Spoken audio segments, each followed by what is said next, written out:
Laissez-moi vous conter la fabuleuse mais tragique histoire de Maximilian Sildor. Cette histoire date du temps où les dragons vivaient encore parmi les hommes. C'est vous dire si ça date.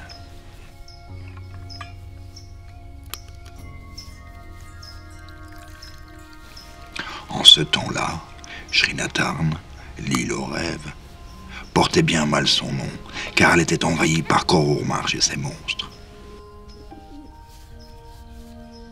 Mais un roi, Maximilian Sildor, le loup blanc, se dressa contre lui. Il parvint à unifier tous les clans de l'île aux rêves, et ensemble bâtirent la plus puissante armée jamais encore vue.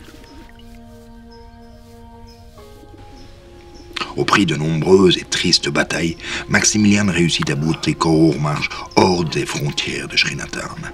Et l'île aux rêves retrouva peu à peu toute sa splendeur d'antan.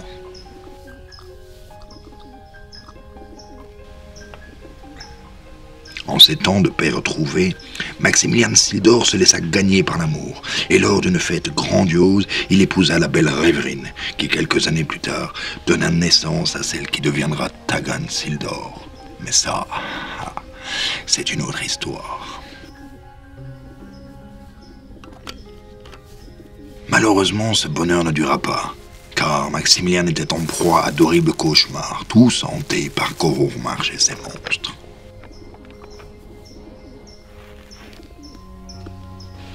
Il fit appel à son meilleur ami, le chambellan Albion Valal-Matadema, et réunit tous les érudits que le royaume comptait. Il testa bien des médecines et de nombreux breuvages, mais rien n'y fait. Car tant que Kor Urmarch répandrait la terreur, Maximilian ne pourrait pas retrouver le sommeil. Aussi, il décida d'aller affronter celui qui hantait ses nuits de cauchemars. Il fit apprêter le plus grand récit jamais construit, et avec une armée puissante défia les océans pour se rendre sur le continent.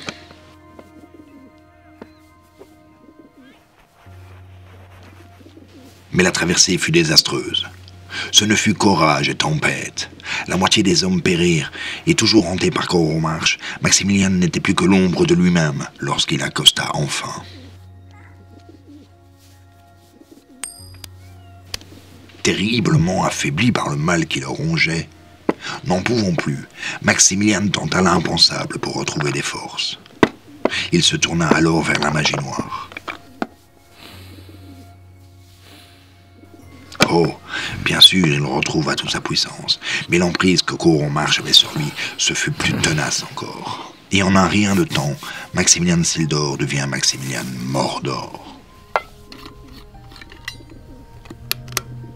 Toute la rage qui l'animait finit par le ronger, et il devient le plus sanguinaire des lieutenants de Kor Urmarch.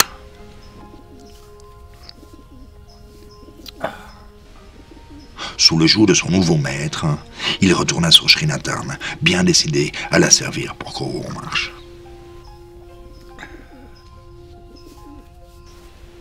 Restée sur l'île, la reine Rêverine s'était retranchée à Tildale, la capitale, où elle organisa le siège avec Yael le régent et Albion le chambellan. À eux trois, ils résistèrent aux attaques incessantes de Maximilian. Le siège dura et les ressources vinrent à manquer. La reine Rêverine tenta le tout pour le tout et alla seule à la rencontre de Maximilian, espérant que, forte de leur amour passé, elle arriverait à raisonner Maximilian.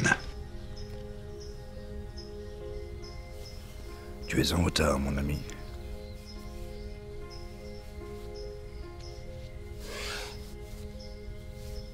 Mais avant même qu'elle ne fût arrivée jusqu'à lui, il la fit décapiter par un de ses cavaliers et planta sa tête sur un pieu au milieu du champ de bataille.